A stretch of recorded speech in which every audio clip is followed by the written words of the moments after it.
Atención guerreros de internet, yo soy Aramis PM y como ustedes saben, aquí reaccionamos a artes marciales, momentos virales y lo más viral del mundo. El video de hoy se trata del despiadado ascenso de Dana White, el dueño del UFC. Así que agárrense porque esto se va a poner intenso. Vamos allá. Cuando hablamos de la UFC hablamos de luchadores, de campeones, de leyendas, de gente que está cerca del retiro o de nuevos prospectos que están comenzando a ascender. Pero hoy ha llegado el día esperado por muchos, el momento en el que hará su entrada triunfal al Licuverso el responsable de hacer que a día de hoy UFC sea la promotora más poderosa dentro del mundo de las MMA. El tiburón con las agallas más abiertas dentro del negocio, el megalodón supremo, su gigacalvidad, Dana White. Dana White hizo algo que nadie hizo, crear la UFC. Y mira para que vea. Dana Frederick White Jr. nace el 28 de julio de 1969 en la ciudad de Manchester, en Connecticut, Estados Unidos. America! ¡Woo! Los americanos son los que más inventan las cosas. Ellos tienen en la cabeza máquina de hacer dinero. Increíble. El calvolodón llega al mundo en una familia de clase trabajadora, donde su madre, de nombre June, trabajaba como enfermera. ¿A que ustedes creen que esta gente él también va a tener problemas seguro con los padres? Casi siempre todos los millonarios que son millonarios ahora han tenido problemas con los padres lo han maltratado y todas esas cosas. Esperemos que no. Mientras que su padre, Dana Senior, andaba por allí de trabajo en trabajo y bebiéndose hasta el agua de los floreros porque era un alcohólico crónico. No. ¿Qué les dije? Alcohólico. Imagínate tú. Me esperaba eso. Como de seguro ya os imagináis, tener un padre borracho no hizo las cosas fáciles para la familia. He was usually drunk, so me and my sister were home a lot alone. We had to clean the house and do all the stuff that you have to do when you're a kid. Nuestro futuro calvo y su hermana tuvieron que ser prácticamente criados por una madre soltera, con turnos infernales de trabajo, y su familia materna que por suerte les echaba el cable. Pero entre lo negativo de la situación, Dana aprendió una lección valiosa: a ser lo más autosuficiente posible. Porque es lo que un hombre hace. La familia se mudaría un par de veces, primero a Massachusetts, donde pasaron algunos de los años de infancia del calvo, y posteriormente se fueron a Las Vegas, ciudad donde las enfermeras tenían sueldos más altos. Según los datos, una enfermera ganaba en promedio unos $11.000 al año. Mientras que en Las Vegas, y dependiendo de la experiencia, podía meterse hasta 15.000 pavos. Sé que parecen números pequeños y lo son, pero es que en esa época todavía se consideraba la enfermería un trabajo vocacional y cobraban realmente poco. Y aún así, la madre de Dana... Wow, de verdad que es muy poco. $11.000 al año o 15.000. Eso no es nada. Increíble.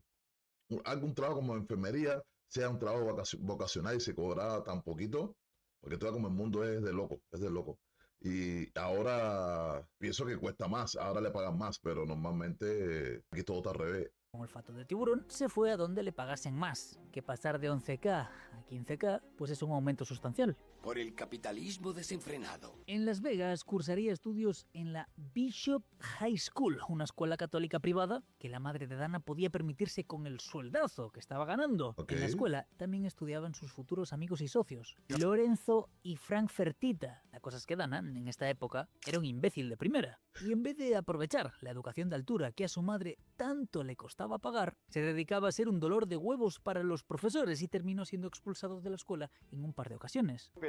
Terminó graduado de la secundaria en una escuela pública de Maine, a donde fue enviado a vivir con sus abuelos. Intentó cursar estudios universitarios un par de veces, pero abandonaba siempre en el primer semestre. Y como su madre le estaba cerrando el grifo de pasta porque parecía destinado a seguir los pasos de su padre, tuvo que ponerse a trabajar. Durante un tiempo, Dan había estado boxeando y, según las fuentes, tenía un físico y una habilidad decente, lo suficiente para intimidar a más de uno. ¡Oh, cielos! ¡Qué chico tan rudo! Sin pasta en los bolsillos, trabajó de lo que podía. I was a bouncer. I worked at the Four Seasons as a bellman. I did paving. The hardest job I've ever had in my life. Pero Dana creía que tenía lo suficiente para ganarse la vida como boxeador. Y una noche tuvo una epifanía. ¿Y si me dedico al mundo de las peleas? Se hizo amigo del ex campeón de los guantes dorados, Peter Welch, y aprendió de este todo lo que pudo sobre lo relacionado con el mundo de las hostias. Pero mientras lo hacía, tuvo la oportunidad de ver a un boxeador absolutamente jodido y demacrado por haber sido golpeado muchas veces en su carrera. Wow. Y esta imagen fue tan fuerte para él que las ganas de ser boxeador se le fueron bastante rápido. La casualidad. Pero como... así cualquiera, pero es que de verdad todos los peleadores No todos, pero la mayoría terminan un poco toroletos de tantos piñazos que le dan en la cabeza. Se pierden muchas neuronas, y cuando ya tienes más de 50 años, terminas medio toroleto. Tenía el conocimiento, la necesidad de ganarse la vida y había un boom a finales de los 80 y principios de los 90 con el fitness, consiguió montarse un gimnasio de boxeo, donde aparte de entrenar púgiles también daba clases de boxercise. Ya sabéis, una especie de clase de boxeo aeróbica, donde hay mucho más aeróbic que boxeo. Obvio. Y esto era lo que realmente le daba dinero. Todo iba relativamente bien con este emprendimiento, pero estaba en Boston, tierra de la mafia irlandesa por excelencia, y según él mismo, un día llegaron unos tipos a decirle que le debía 2.500 pavos. And they basically told me, we want the money. And I said, I don't have the money. You got till tomorrow, which was a Sunday. Wow. So I literally that day, I bought a plane ticket and came back to Vegas. Dana White siempre ha dicho que fue Whitey Bulger y su grupo, pero aquí, sin ánimos de echarle mierda a Dana, creo que se está montando un Steven Seagal. Qué puto.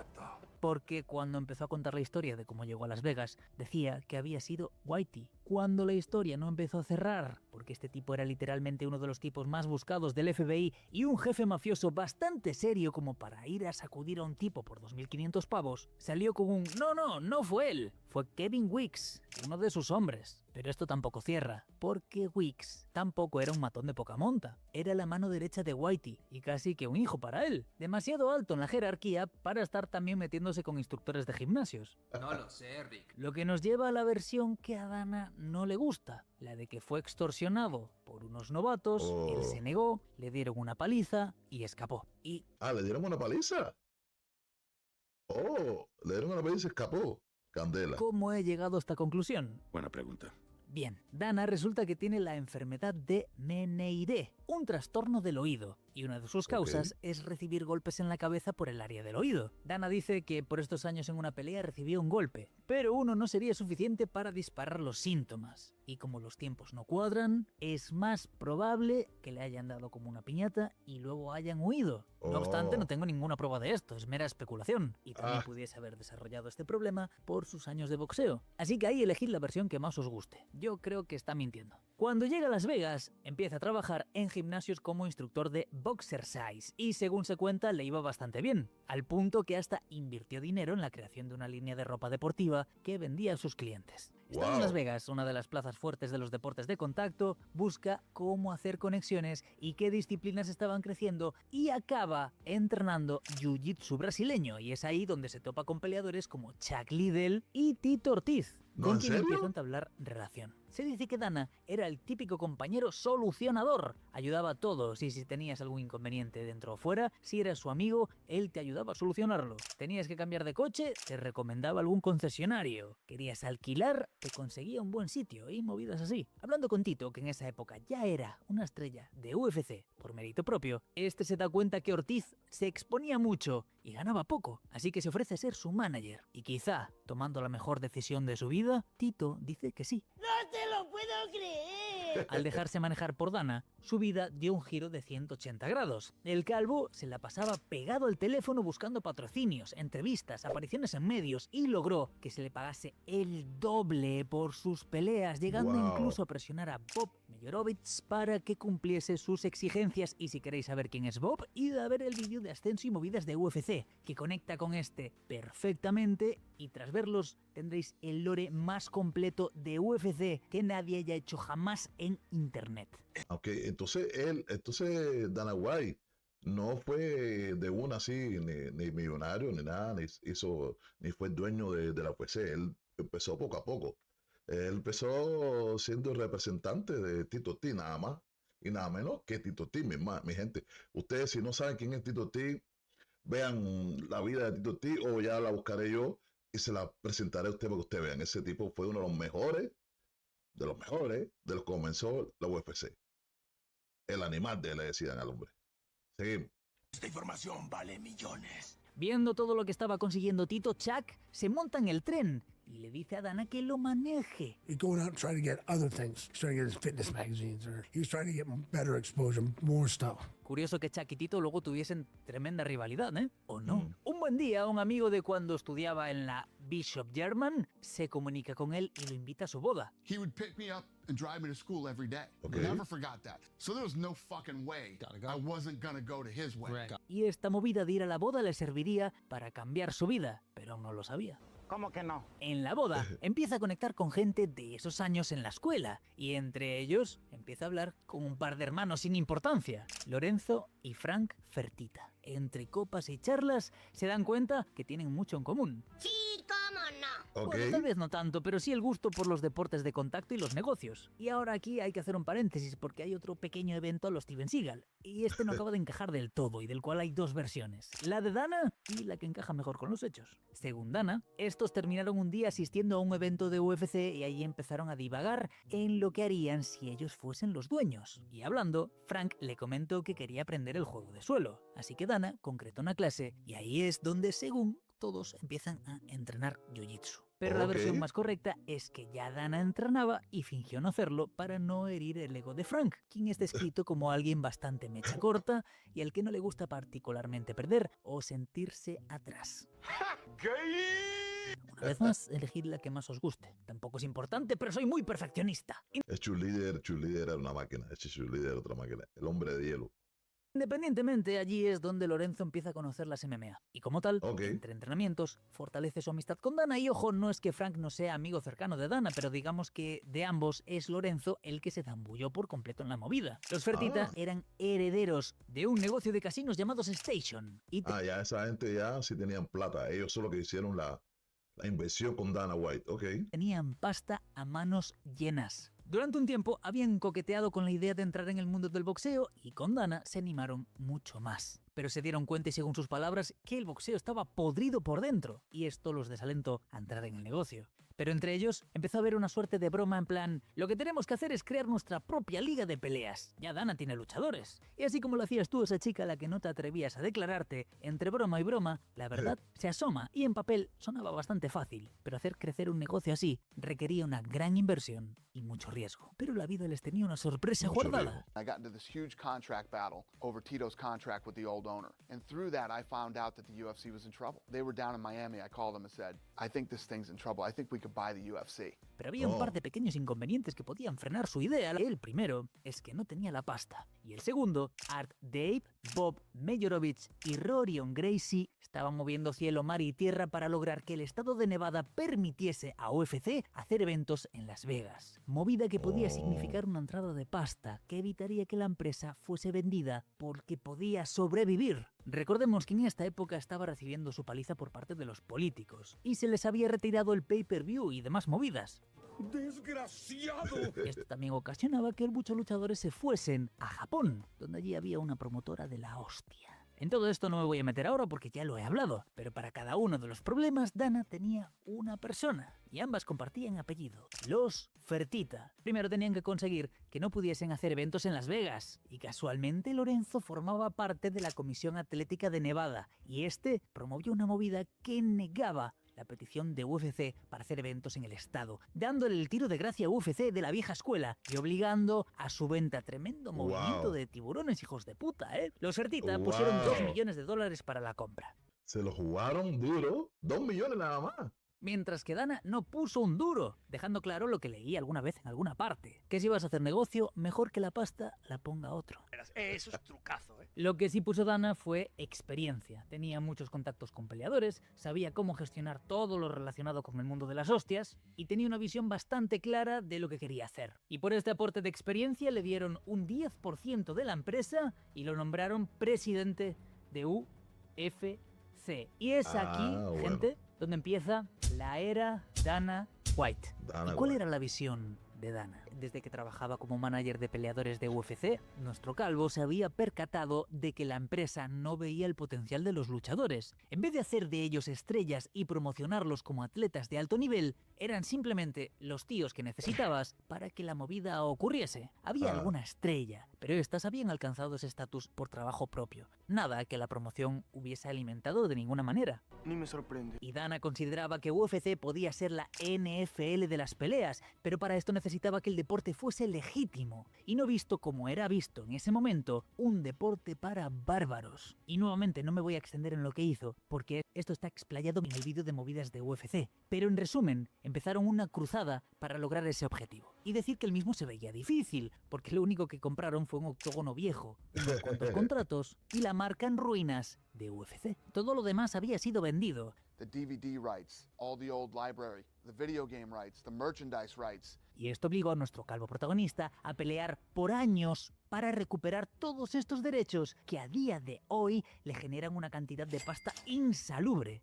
¡Wow! 55 a 70 millones de dólares al año. Increíble, loco. Pero es así. No se la ganó así de fácil. Él la luchó y cayó otra la gente. Se demoraron años para que le dieran los permisos. Y mira, para que tú veas. Eso para que ustedes vean, mi gente, que cuando ustedes quieren algo, se lo propongan, sigan ahí su idea hasta que se logre. No te des por vencido. Yo estoy igual, no te des por vencido. Lo vas a lograr.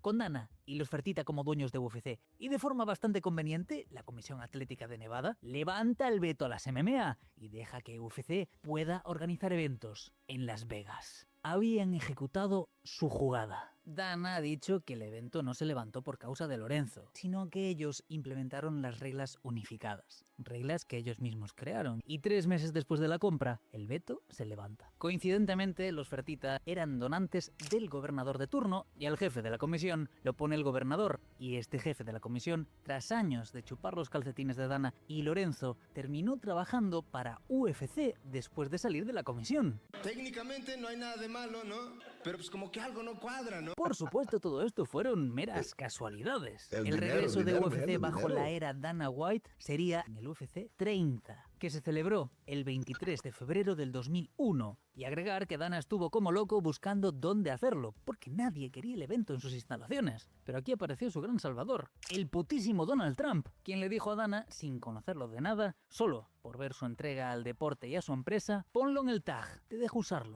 El Trump Taj Mahal era uno de ¡Wow! sus casinos en Atlantic City, y darle ese apoyo a UFC fue crucial, pues otros casinos se dieron cuenta que podían confiar en Dana. Pero el primer evento realizado en Las Vegas sería el UFC 33. Este se suponía que sería el gran debut de nuestro calvo como amo y señor del octógono en la ciudad de los deportes de contacto. Pero ese primer evento en Las Vegas casi se convierte en el último. Todo salió mal. Errores logísticos. No hubo ni una sola sumisión y tampoco ningún KO. Hubo mucho estancamiento en el suelo.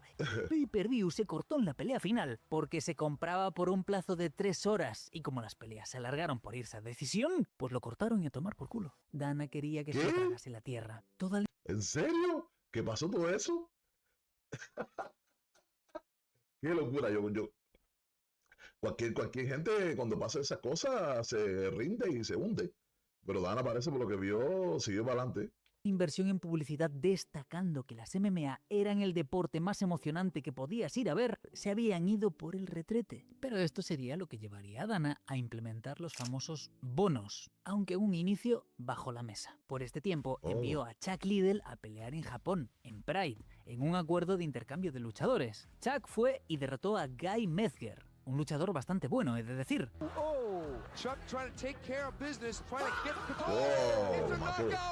Pero los japoneses no cumplieron. Dana se molestó, pero como tiburón entendía el punto. ¿Por qué deberían hacerlo? Si UFC era una empresa de segunda. Recordemos que por estos años, Pride dominaba el panorama y las verdaderas estrellas globales estaban ahí. Durante los primeros años de la etapa de Dana White, UFC no es que fuese la empresa que más dinero producía. De hecho, era un agujero financiero. Los Fertitta ponían la pasta, no paraban de poner cheque sobre cheque sobre cheque, pero esto simplemente no funcionaba. El deporte crecía muy despacio, el dinero que generaban no era suficiente y aunque Dana daba su esfuerzo máximo para sacar la empresa adelante, tampoco era suficiente. En el 2003, Dana tendría una ¿Y qué pasó entonces? ¿Qué pasó? idea que parecía bastante buena. Enviar a un luchador nuevamente a Pride para ganar el torneo de peso medio y así conseguir publicidad, exposición y si todo salía bien, una estrella estadounidense. Maravillosa jugada. El elegido sería nuevamente Chuck, y Dana estaba tan seguro de que el Lidl iba a ganar que apostó 250.000 pavos con los tiburones de Pride. Pero tras vencer a Overeem en su primer combate, Iceman fue brutalizado por Rampage.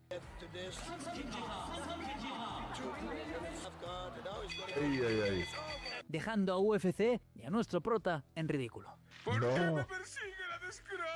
Los Fertitta, por su parte, veían correcta la visión de Dana para con la UFC, pero esto no se traducía en ganancias. En medio de esto, Frank le dice a Lorenzo que iba siendo hora de salir de la empresa. You know, I could tell my brother was getting to the point where it was like, okay, this was fun, but it's not that fun. I actually got to the point where I called Dana and I said, look, you know, we're going to have to take a loss on this thing. Fue allí, en medio de la desesperación y tras hablar con gente asociada a los Fertitta, que surgió una idea de un reality para mostrar cómo era la vida de un luchador. Y este reality terminó siendo el The Ultimate Fighter. Este show fue un éxito y a partir de aquí, UFC bajo el mando de Dana es donde realmente empieza a crecer. We air the first season of The Ultimate Fighter, and this fucking thing just starts to go like this. Hay que tener en cuenta que el reality se estrenó en el 2005 y ya para el 2006 la empresa estaba dejando ganancias de entre 40 a 70 millones de dólares, lo que hizo que nuestro calvo se desatase y emprendiese una campaña de compras a otras promotoras para comerse a la competencia. ¡Cállese y tome mi dinero! Los primeros en ser comprados serían la WFA y después WEC. Por la primera pagó 4.5 millones de dólares y por la segunda unos 8. Y ambas empresas terminaron sumando grandes talentos al roster, lo cual trajo un gran valor a la empresa, pues ahora tenías a monstruos como José Aldo o el que años atrás le había metido una hostia a UFC, Rampage Jackson, que se volvieron los favoritos del público. Y de ambos hay historias en el canal. ¡Estupendo! El 2007 fue un año bastante peculiar para Dana. Primero, su buena relación con Tito Ortiz se había ido a la mierda y este le habría exigido que para renegociar su contrato con UFC quería un combate de boxeo con el Megalodón. ¿What? ¿Qué? Ah, fue el que exigió el combate con el tiburón. Y el Megalodón aceptó. Dana se preparó, entrenó, bajó de peso y hasta se logró que el evento fuese sancionado. Pero Tito no se presentó. Dana dice que Tito no quería perder ante un tipo que se la pasaba en una oficina, mientras que Tito dice que en el contrato no se habló de repartición de dinero y él no iba a permitir que Dana ganase dinero a costa suya. Un poco tarde, Tito. Pero por otro lado, Dana se fue a Japón a poner el clavo final en el ataúd de la mejor promotora de MMA del mundo, Pride Fighting Championship. No, ¿la compró? ¿La compró? La empresa estuvo por años meándole en la boca a UFC, pero ahora nuestro tiburón iba a obtener la mejor sensación que un hombre puede obtener en la vida. Iba a vengarse de Pride. El único veredicto es venganza. Dana estaba seguro que haría tremendo negocio, pero después de las negociaciones se dio cuenta de que los tiburones asiáticos le habían hecho una gran jugada y le habían pasado la polla por la cara. Turns out they bought nothing. What they bought was like a library of fights. All the contracts that the fighters had, they were all bad. They were all illegal. Y todo esto después de pagar entre 50 y 70 millones de dólares. Eso tuvo que doler. Sin embargo, he de suponer que compró Prime entre 50 y 70 millones de dólares y los contratos de los peleadores de Prime eran todos ilegales. Y tuvo que arreglar todo eso también. Bueno, se la jugaron, los japoneses se la jugaron. La satisfacción de eliminar a la más grande competencia que tenías y que durante años te estuvieron ninguneando, le daba paz. No tengo pruebas, pero tampoco dudas. Los años siguientes establecieron a Dana como una de las figuras centrales en el negocio de las MMA. No solo era el presidente de UFC, era una figura mediática por su participación en el Ultimate Fighter. Y cada evento de UFC mejoraba en calidad y en popularidad. I get in here every fucking day, 8:30, 9 o'clock. I leave every day at 7:30, 7:45. Los años pasaron y Dana se fue haciendo cada vez más popular y de cierto modo todo lo que implementaba en UFC se iba haciendo estándar en la industria. Eran la punta de lanza. I mean, they copy every single thing we do. From getting into the octagon, the way we do it, you know. Por supuesto, también hubo fallos de juicio. Por ejemplo, su negativa a dejar que las mujeres peleasen en UFC. Verdad que sí que al principio no las mujeres no podían, tiene razón. Después con Kama fue que se ganaron. Mira, ahora las mujeres están ganando mucha plata ahora también. Están haciendo muy buenas peleas. Dándole su oportunidad a Strikeforce de ser la primera promotora importante en hacerlo. I was trying to get people to accept men fighting in a cage. I never expected these women to be as technical and badass as they have been. De ahí es donde surgiría Ronda Rousey y Miesha Tate ya como estrellas, porque no importa lo que quiera decir Dana, ya Ronda era una estrella. UFC la compró e hizo una división de mujeres solo por ella, porque estaban comprando la estrella. Y evidentemente, en UFC este alcance se amplificó. Cierto. Ahora imaginaos, pudiesen haber sido también los primeros. Ronda casi seguro hubiese empezado en las MMA con ellos y pudiese haber sido la gran primera estrella dentro de UFC, pero su negativa privó a la empresa de esto. Y el éxito de Ronda y otras grandes luchadoras de estos primeros años estarán siempre ligados a otras promotoras y después a UFC. No obstante, UFC supo ver su error, rectificó y compró todo. Compró Ronda, Miesha y a Strikeforce. A tomar Pues ya está.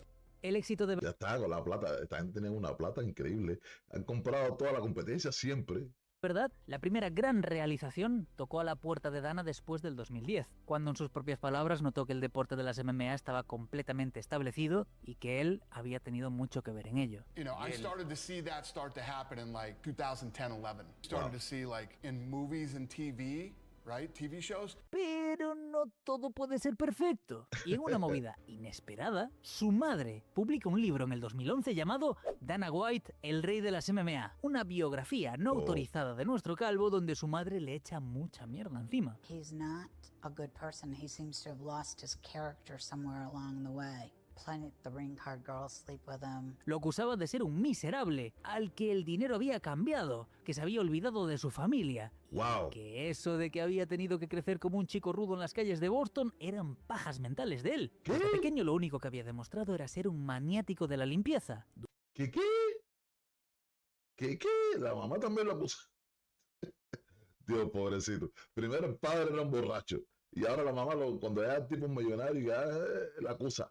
Lo acusa a él de todo lo contrario, está hablando mierda y hace un libro y todo, imagínate. Duchándose y cambiándose de ropa unas 4 veces por día. Dana obviamente salió al paso y declaró que su madre era una mala persona y que la verdaderamente interesada en la pasta era ella. Además de que tenían años sin tener relación madre-hijo por su causa y que no tenía interés alguno en tenerla en su vida.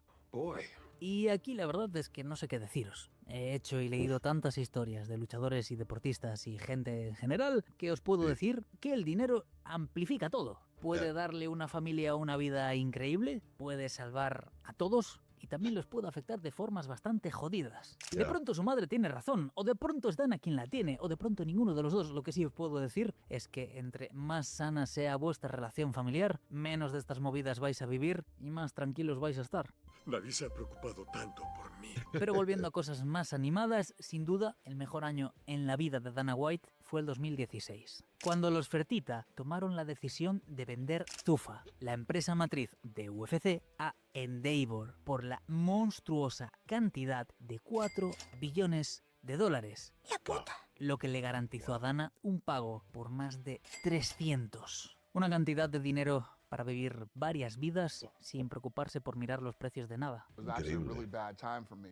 I didn't want to do it. The Fertittas were ready to get out, and I got a little up. I took off for a little while. Pero hasta ese punto no es que Dana estuviese pasando penurias, ¿eh? Ganaba un promedio de entre 15 a 20 millones de dólares al año. Wow. Eso sí, en bruto, todavía sin pagar los impuestos, pero era un multimillonario hecho y derecho.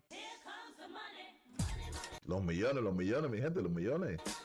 Aparte, los nuevos dueños de UFC la tendrían bastante clara. UFC necesitaba a Dana para seguir funcionando a la perfección. Y para que esto siguiese así, le aseguraron un sueldo de 20 palos al año y un 9% de los beneficios de la empresa. Wow. Lo que le garantizaba alrededor de unos 40 millones al año. Nada mal, Dana, nada mal. En el 2017 tiene un papel muy importante en la promoción del combate entre Conor McGregor y Floyd Mayweather Jr. Recordemos que antes de esto, ningún luchador activo de UFC había podido participar en alguna pelea fuera de la promotora, y menos en otro deporte, por lo que fue todo un hito, y sería Dana el garante de defender los intereses de Conor en las negociaciones. Entre el 2018 y el 2019 jugaría un papel importante en las negociaciones para que UFC llegase a... ¡Dilo tuyo, Bart!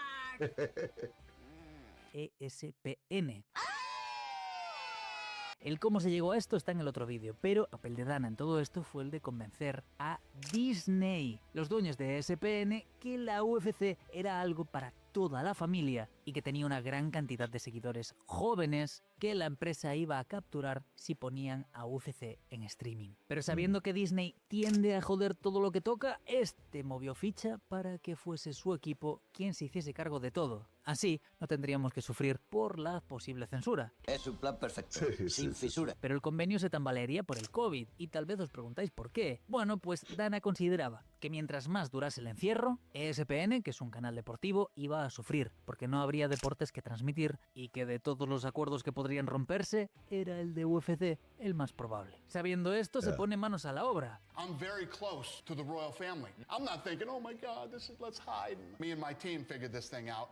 So we're going back to work, everybody. Incluso Dana asegura que aún tiene un espacio en las oficinas de UFC donde planteaba poner un laboratorio para llevar a cabo las pruebas de COVID. Todo con tal de mantener la UFC activa. Capitalismo, ahorro y trabajo duro. No hay otra cosa. Y en cuanto a los empleados de UFC, hay que recordar que a muchos empleados alrededor del mundo los despidieron. Todos los autónomos de España, por ejemplo, sufrieron. Pero Dana se negó a hacerlo con los de UFC. Dijo que sus empleados siempre daban el extra y que ahora, en estos momentos difíciles, era el turno de la empresa de velar por los suyos. Bien ahí, Dana. Pico punto.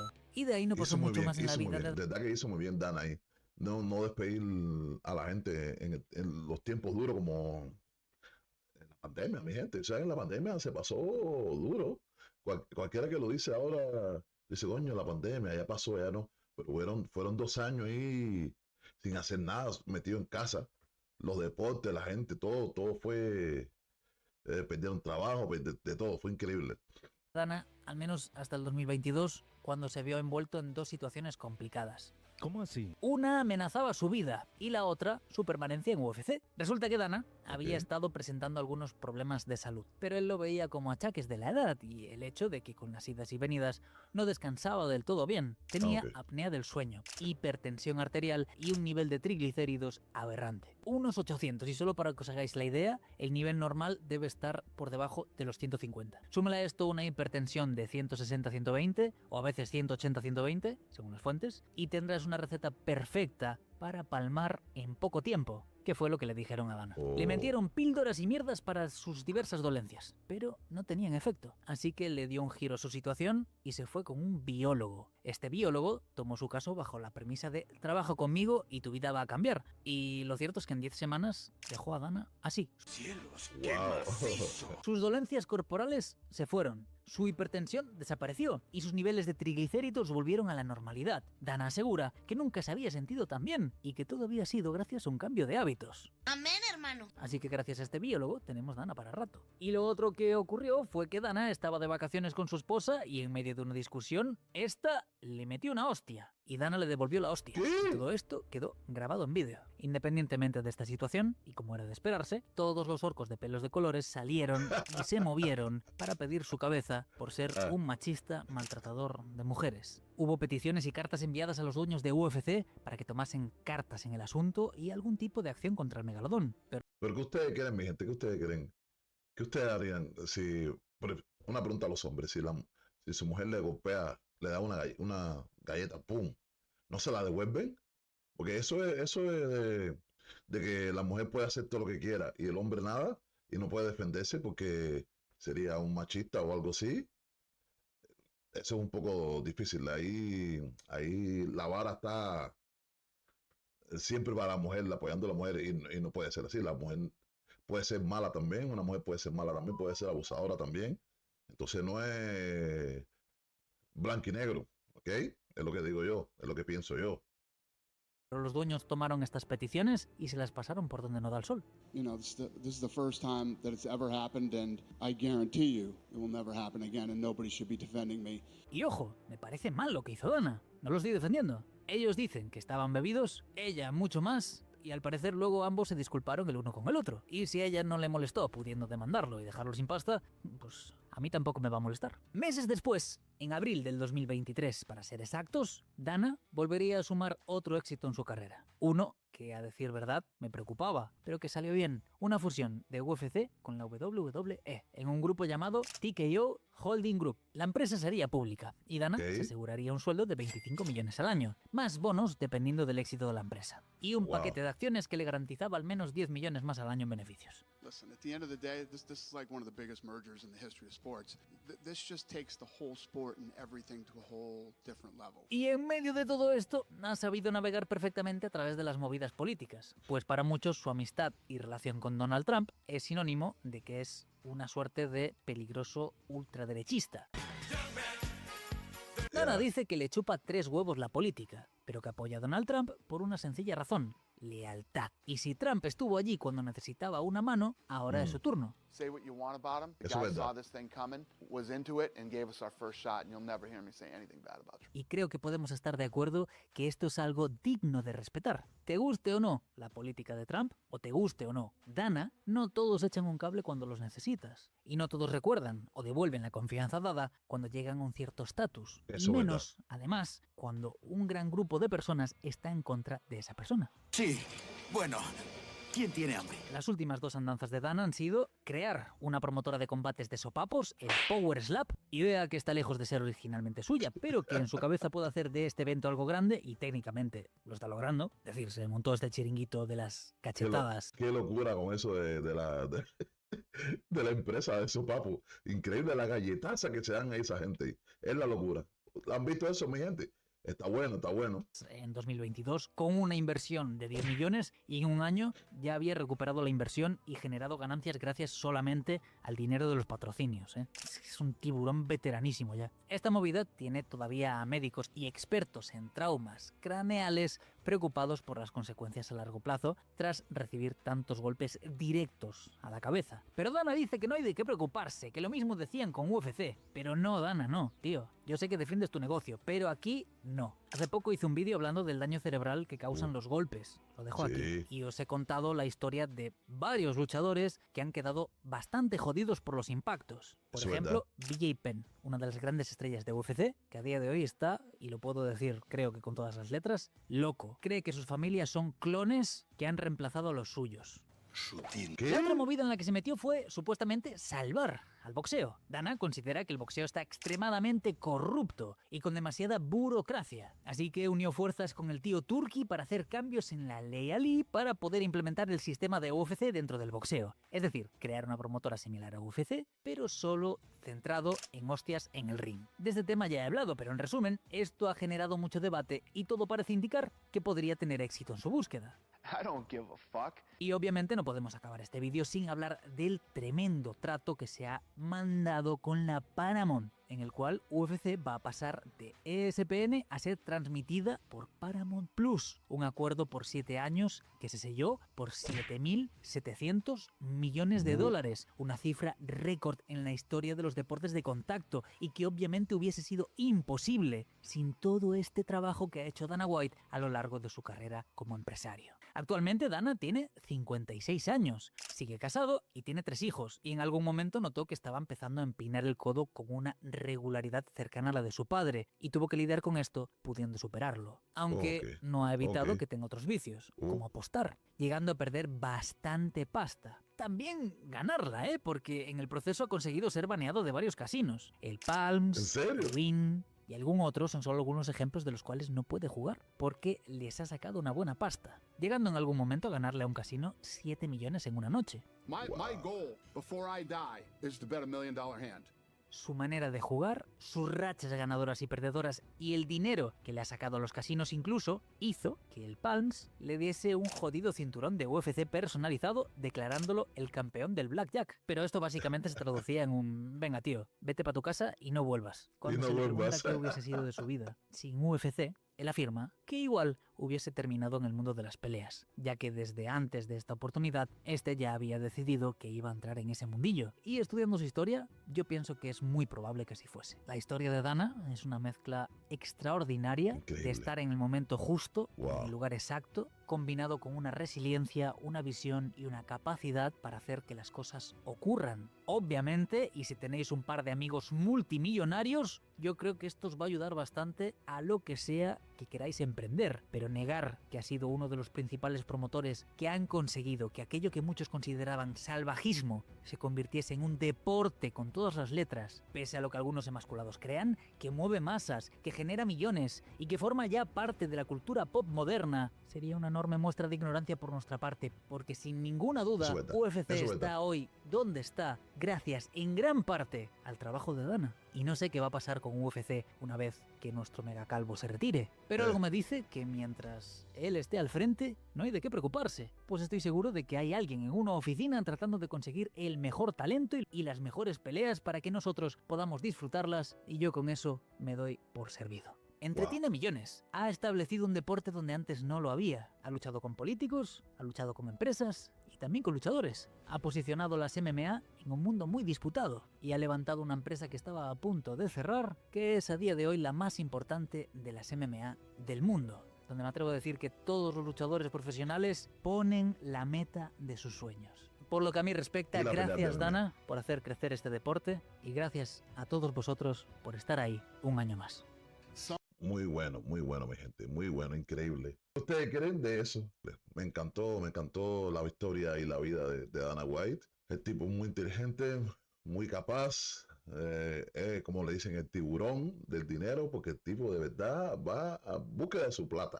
Invertir aquí, y mira que tuvo mucho tiempo, muchos años, perdiendo dinero. Acuérdense que los amigos que dijeron que querían dejarlo porque no podía, pero el tipo siguió ahí, siguió, y mira ahora, multimillonario. Para que ustedes vean, la vida es una sola, y hay que luchar hasta lo último, y tener una meta. Tengan una meta y ustedes verán. Y hasta aquí llegó el combate de hoy, Guerrero del Internet. Yo soy Aramis PM. Recuerden, rían, reaccionen, y no intenten estas locuras en casa. Nos vemos en el próximo round. Chao.